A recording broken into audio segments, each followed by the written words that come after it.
Hey boys and girls, so today we're going to be going over Unit 12, Lesson 5, which is two-way frequency tables. All right, so I'm just going to quickly start off by just boxing the word frequency here and just quickly reminding you that if it's asking you how frequent something is happening or how frequent you're seeing something, it's how many times. So I'm just going to draw a little arrow here and write how many times. All right. So quickly just moving into the do now, we'll come back to this word as we move down to the bottom section. So looking at the do now, just recapping some stuff that we had learned yesterday. It says the cumulative frequency table below shows the number of minutes 31 students spent texting on a weekend. So right away I'm seeing that keyword cumulative frequency. So this is telling me that I'm going to add up all these frequencies as my table is progressing, okay? So cumulative tells me that I want to add through the table as I go. All right. Question says, how many students texted between 41 and 80 minutes? And then how do we know that answer? So if I look between 41 and 80 minutes on my table here, well, the minutes, I'm looking for 41 to 80. Here I am. And then the question says, how many students were texting? Well, how many students were texting between 41 and 80 minutes? It looks like 19 students. So how many students? We're going to answer the question by saying it was 19 students. And then it says, how do you know? Well, I only know by looking at the table and having to just read it the right way. So I'm just going to write at 41 to 80 minutes. Right, at this benchmark right here, it says that the cumulative frequency, because that's where I'm looking, the cumulative frequency was 19. So it's almost like thinking of this as an XY table, like here are my X values and here are my Y values, right? So when I'm looking, I can see that when X, it's 41 to 80, I know that Y was really my value of 19, and that's how I'm getting my answer. All right. Moving into the bivariate data underneath. So bivariate data, BI, you've also heard of like a binomial in algebra. So bi means two. So bivariate data is for two variables. All right. And we can even go ahead and just underline the BI because that represents two. So here's an example. If I was talking about ice cream sales and the temperature of the day, that would represent bivariate data because I'm talking about two different things, ice cream and temperature. Okay, let's underline ice cream and temperature. The two values again, right, they're ice cream sales and temperature. So now we're going to move into looking at a two-way frequency table. Which is really like looking at a bivariate data table because I have two different things I'm looking at. So it says we can use two-way variable tables to organize bivariate data. All right, because whenever I'm looking at a table, whether it's the one down below or the table up here in the do now, all of my information is nice and organized, and it should hopefully be a little bit easier to understand what's going on. All right. The categories are labeled at the top and left side of the table. So I'm going to stop and just highlight that. Feel free to underline it, whatever you got to do. So again, I know that it's the categories that are at the top and the left. So it looks like my categories at the top are baseball, soccer, and basketball. And my categories on the left are male and female. All right. And then it says that the frequency information appears within the table. All right, so here's my frequency, how often or how many times these things are happening. I see like 49, 64, right? We'll come back to this. The totals of each row appear at the right and at the bottom. All right, so let's highlight that as well. The totals appear at the right and they also appear at the bottom. So if I look at the right-hand side, I can see that all of my male students are being broken up into baseball, soccer, and basketball. So when I add up all these male students, here's my total for 117 total males. Same thing for females. It looks like 23 girls like baseball, 64 like soccer, and 33 like basketball. But when I add up all the girls, there's 120 total females, all right? And there's also totals at the bottom. So then I can say, well, just how many students like baseball? Well, 49 boys and 23 girls. So how many kids all together? Well, 72 kids all together like baseball, all right? And then it's the same for soccer and basketball. As I continue to read, it says the number seen in the bottom right corner. So this number in the bottom right-hand corner, I'm gonna just highlight it, and then I'm gonna also underline it here. So the number seen in the bottom right-hand corner is the sum of all counts. So that number seen in the bottom right-hand corner, which is that 237, it's all of my values added together. So if I were to add 117 and 20, if I were to just add these together, I should be getting 237. Or if I took 72 and added it to 116 and added that to 49, my answer again should still be 237. So that's one way that you can always check to make sure that you didn't make any mistakes. If I add vertically or if I add horizontally, this magic number in the corner should be the same for both. Okay. And then as I continue to read right here at the end, it says sometimes the totals may not be written in the table. So here it is, they're giving me a total category, and here they wrote in what the totals are. But most of the time, because this is a Regents level class, that won't be there. So again, your first step is to always make sure that the totals are written in, all right? And you'll see that on the following page. All right, let's jump on over to page 2. So as I look at example 1, it says the school newspaper surveyed the student body for an article about club membership. The table below shows the number of students in each grade level who belong to one or more clubs.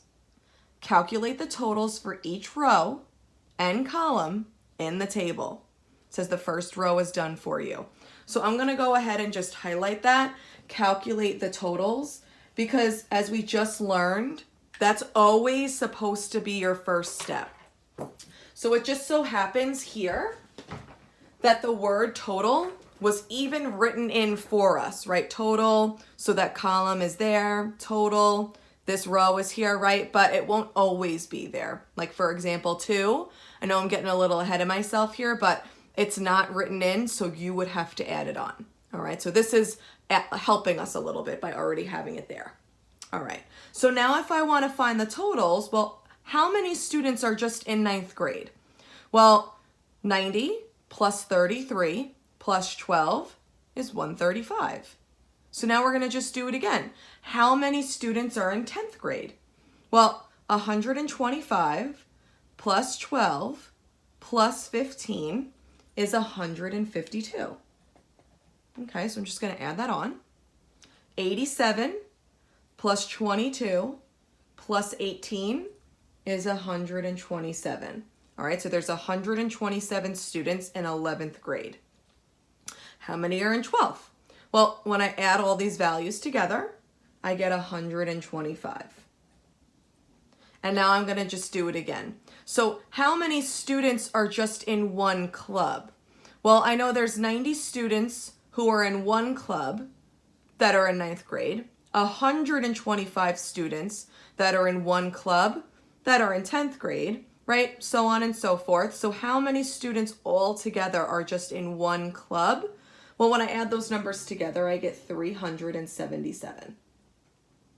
And then again, how many students are in 2 clubs? Well, when I add all these values together, I get 94. And then how many students are in 3 or more? Well, again, when I add all these values together, I get 68. And now I want to figure out how many students there are all together, all right? Well, if I look and I add that 377 plus 94 plus 68, I get 539. Okay? Or if I add 135 and 152 plus 127 and 125, when I add this vertical row, I also get 539. All right, so like we said before, that's a way to check. And again, I'm just gonna highlight this because this is the total amount of students there are all together. All right, and I know this is a bivariate frequency table because there's two sets of data here. The first set of data is the grade levels, right? What grade are you in? And then the second set of data is clubs. How many clubs are you in? All right, so that's my two sets of data. And now I want to try to answer these questions underneath. So some of you might fly right through this lesson and it might be really simple. And some of you it might not be, and that's okay. Just make sure that you're pausing the video and rewatching anything if you feel like you're having trouble with any of these questions. All right, so as I look at part A, it says how many 11th grade students are in 3 or more clubs? Well, here's my two sets of data. 11th grade, 3 or more clubs. So now I'm just gonna check. Well, here's all the kids that are in 11th grade, but which number represents 3 or more clubs? 18. So again, I'm just reading the table. In 11th grade, 18 of them are in 3 or more clubs. So I know 18 should be my answer for that first blank. Part B, how many 12th grade students are in one club? So again, 12th grade, and they're in one club. So 12th grade, one club. So I can see that that number is 75. And I'm just gonna fill that in. Part C, how many students are in 2 clubs? So this is a little bit different. So it's just asking how many students are in 2 clubs. So I'm just looking at 2 clubs. Well, all together, there was 94 students that were in 2 clubs. Remember, we add all these values together and we got 94. So there's 94 students in 2 clubs. How many students are in 9th grade? Again, I'm just looking at 9th grade. So in 9th grade, there was 90 kids, 33 and 12. So when I added all these together, how many students were in 9th grade? 135. And then part E, how many students are in more than one club? Okay, well, I want more than one. So numbers that are more than one would be like 2, 3, 4, 5, 6, right? So it would be 2 or the 3 or more, okay? So how many students are in more than one? Well, there's 94 students who are in 2 clubs, and then there's 68 students who are in 3 or more.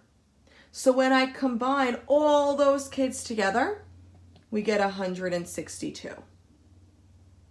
All right, and that was it. Moving on to number 2. So as I look at number 2, very similar. They're giving me another table and I just have to answer the questions that are there. So a statistics class surveyed some students during one lunch period to obtain opinions about television programs. The results of the survey are in the table below. So it looks like I'm talking about male and female students. So that's one set of data. And then the second would be what kind of TV they like. Do you like comedy or do you like drama? All right, so there's my bivariate frequency table. What gender are you? And then again, what type of television do you like? So as I look at part A, it says based on the sample, how many males prefer drama? Well, I shouldn't be trying to answer any of these questions until I calculate the totals for each row and column. That should always be your first step, and that's how they get you on the regions. So just be really careful of that. A lot of you guys want to try to just jump in and answer the questions, but I'm telling you right now, there's usually one question that can't be answered until you find the totals. All right, so let's do that first. So how many male students are there? Well, when I add 70 and 35, I get 105. And how many female students are there? Well, when I add 48 and 42, I get 90. All right. Now the other way, how many students prefer comedy? Well, 70 plus 48 is 118. And how many students prefer drama? Well, 35 plus 42 is 77. And then how many students are there all together? Well, 105 plus 90 is 195. Or 118 plus 77 is also 195. And again, that's one way for you to check to see if you made any mistakes when you were adding those values together. Because whether I'm adding left to right or if I'm adding up and down, this number should be the same for both. And now I can actually jump in and start answering the questions. So how many males preferred drama? So I'm going to look males over to drama. So it looks like 35 males prefer drama. 35. Part B. How many students who preferred comedy were female? So again, how many female students preferred comedy? It looks like 48. So I'm just reading the table. 48. How many students who preferred comedy were male? Well, how many male students preferred comedy? It looks like 70. How many females preferred drama? So again, how many females preferred drama?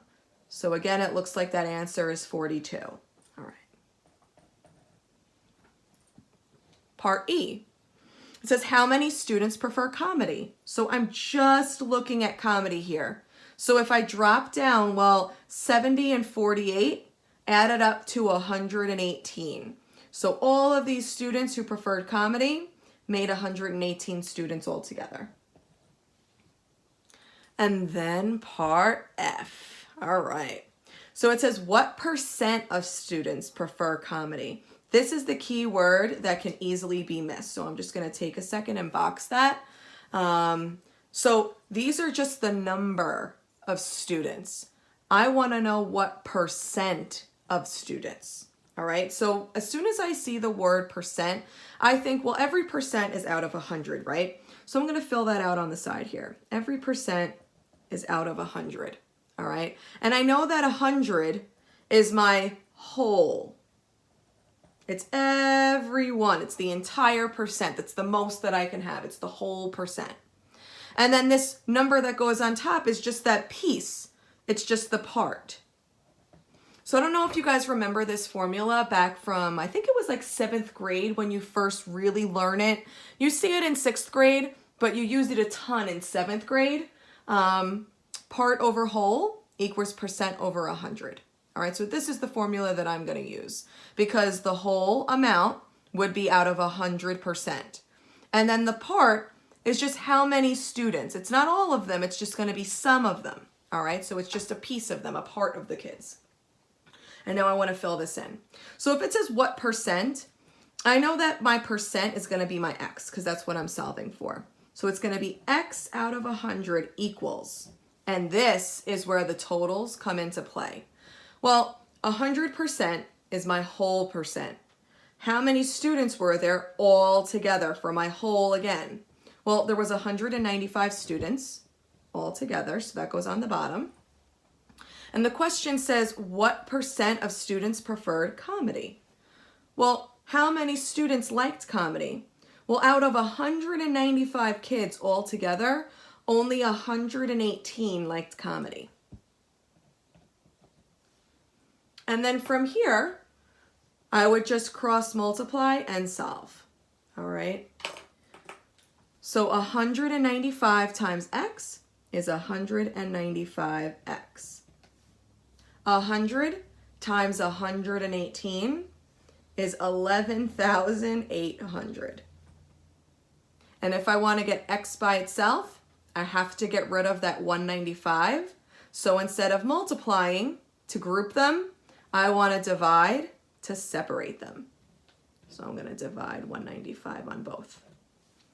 So my answer, that x value, my percent, is going to equal whatever this number is after I divide. All right, so when you type that into your calculator, you get about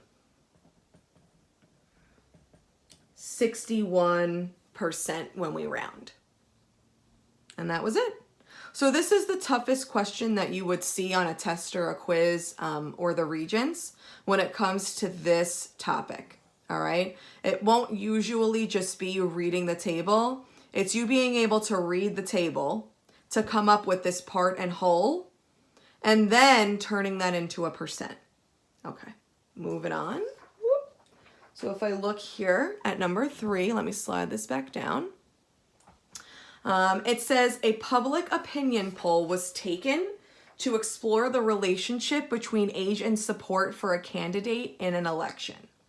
The results of the poll are below, and we have to answer those questions.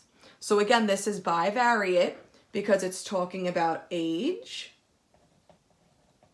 on the left, and then it's talking about like voting on the top.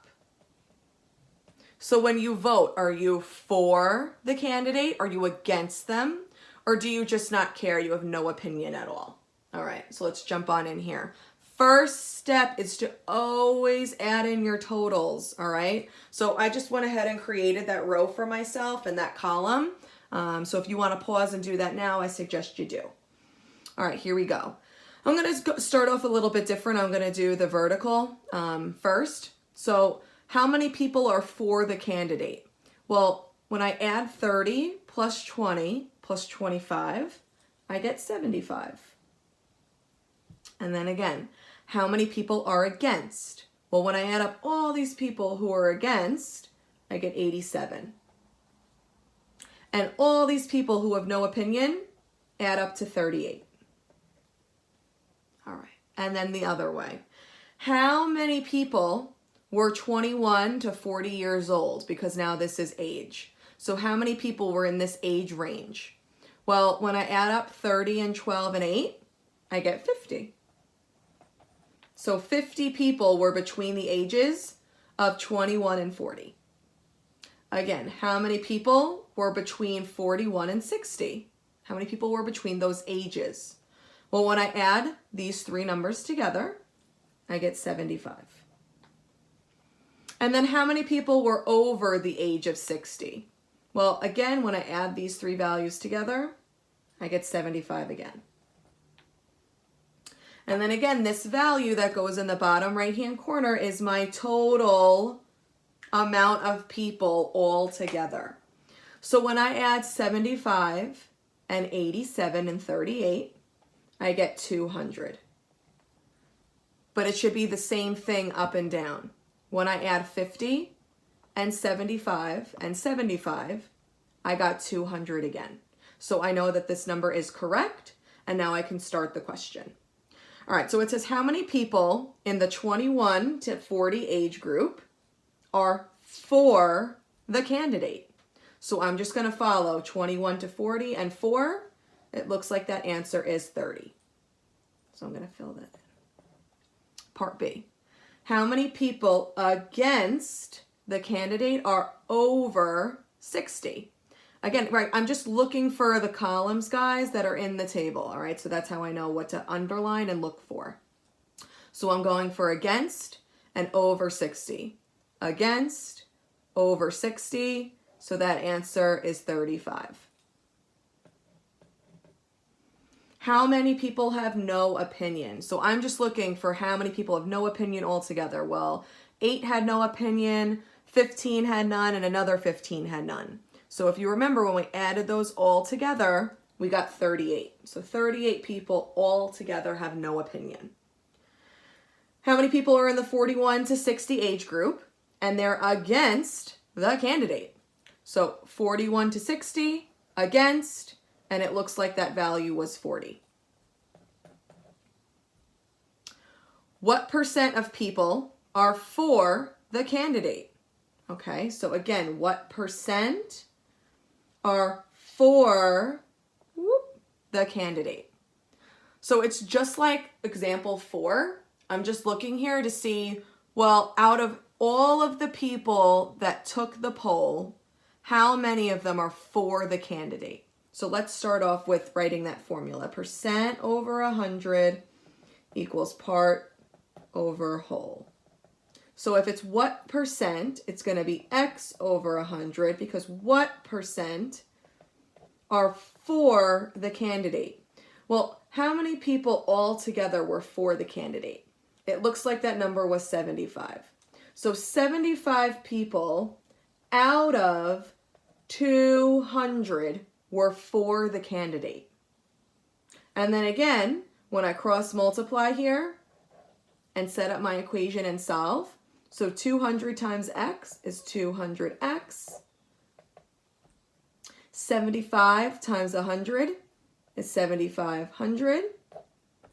And now I want to get x by itself, so I divide that 200 to get rid of it. My answer, when I divide these numbers, was 37.5%. All right, because again, it says what percent. Make sure you add that on. All right, part F, it says how many people took this poll? Well, 200 people took the poll. And then how many people in the over 60 age group, so you're over 60, have no opinion? No opinion. So over 60, no opinion. So it looks like that answer was 15. And we're done. All right. And then again, last but not least, example 4. So the same thing, it says the results of a survey of 9th and 10th grade students at this high school shows how many kids preferred pets. So again, it's bivariate because this is the grade. Are you in 9th or 10th grade? And then what type of pet do you have? Do you have a bird, a cat, a dog, a fish, right? All these different pets. All right, first step is to always find the total. So again, I added these rows on in advance, just so I didn't waste too much time in the video. So how many kids like birds? Well, 3 plus 7 is 10, so I know 10 students have a bird. How many students have a cat? Well, when I add these values, I get 85. So 85 students have a cat. How many have a dog? Again, I add these values and I get 117. So 117 students have a dog. How many have a fish? When I add these together, I get 32. So 32 students have a fish. And now the other way, well, how many kids are in 9th grade? Well, when I add all these values together, I get 127. And how many students are in 10th grade? Well, again, when I add all these values together, I get 117. And then again, that magic number that goes in that leftover box is how many students there were or how many people there are all together. So if I add 10, 85, 117, and 32, I get 244. Or if I add 127 plus 117, again, I get 244. All right? And now I can jump in and start. How many students are in 10th grade? All right, I'm just looking at 10th grade. How many students were in 10th grade? 117. Part B. How many students in 9th grade have a cat? 9th grade, have a cat. It looks like that's 49. Part C. How many students who prefer a dog are in 10th grade? Okay, prefer a dog, you're in 10th grade, so it looks like that value is 64. Part D, how many students prefer a fish? So how many students just have a fish? So I'm just looking at the fish column. Well, when I added these values together, we got 32. So 32 students have a fish. And then part E, here's that question again where it says what percent. As soon as I see percent, I should be thinking that formula, percent over 100 equals part over whole. And then I'm jumping in. So what percent would be, well, x over 100. What percent of students prefer a bird? Well, out of 244 students, because that's my total, how many liked a bird? Well, if I jump down here, 10 students have a bird. And I want to know what percent that is out of everybody. So again, I'm going to cross multiply here. 244 times x is 244x. 10 times 100 is 1,000. And the opposite of multiplication is division. So I have to divide that 244 to get my answer. All right. And then again, when I type that into my calculator,